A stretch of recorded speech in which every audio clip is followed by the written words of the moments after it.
If you think people work for you as the CEO or the founder of a company versus you working for them, you will never, ever, ever, ever, ever, ever, zoom in, ever, ever, ever, ever, ever, ever, ever, ever build a good culture in a company. What's your advice on building a great culture in your company?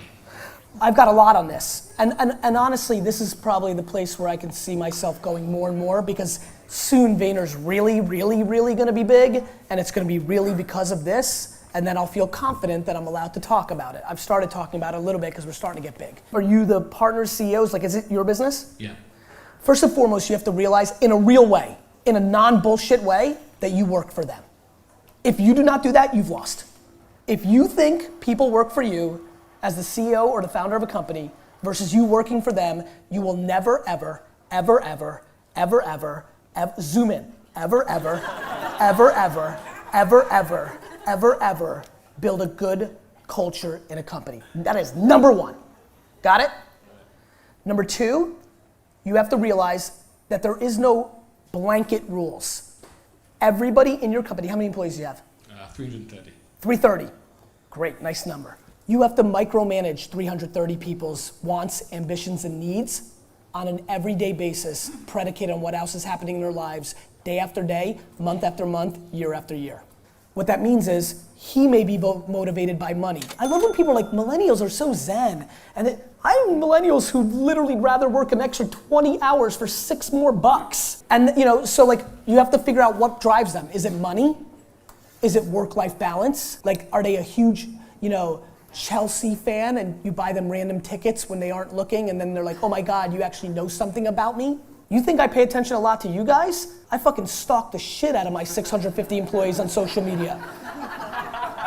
I know who fucking loves Tinder. I know who loves bourbon. I know it all. And so it's very hard to scale one-on-one contacts with 330 employees. The other thing is you have to build infrastructure. Last Friday I announced a new role that I announced was the most senior role in the company besides me, more senior than AJ, more senior than James Orsini, my right-hand guy, more senior than my CFO, who is Claude Silver, who is now my partner basically in the company, and she's the Chief Heart Officer. She will help me scale the mapping of one-to-one, because Rick, who wants money at 22 to 24, might want something else when he gets engaged, because his partner wants him home on the weekends and he used to want to work and make money, and so he would work on Saturday and now he doesn't want to. Or scarier shit that I'm always mentally prepared for, which is a tragedy may happen in your family and you have to leave for 9 months and you come back shaken. And so the only way to build great culture is not only through words that are written on the wall, but in your actions. You have to make every one of those people understand that you care more about them than you want them to care about you. It is the only way. And I swear I'm trying to do it at a level that's never been done before, but wherever I land is what I will have. If I'm a 92 and the market's a 67, that's incredible, right? You can't be crippled by the task. What I just said, some people get crippled when I tell them that advice on 13 employees. You got 330, my man. I got 650, like it's tough. But if you do it, you will build great culture. And if you don't, every step of the way that you do less of it, you will have less of that culture. Thank you. You got it.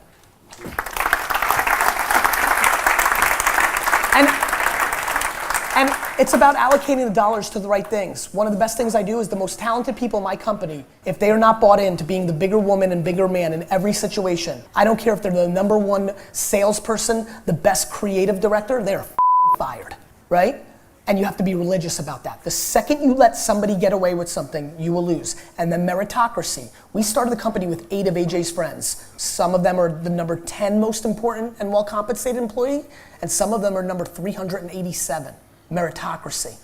If you take care of your nephew better than somebody who's hustling, you've died. You're done. Your culture's broke. You let something besides meritocracy rule.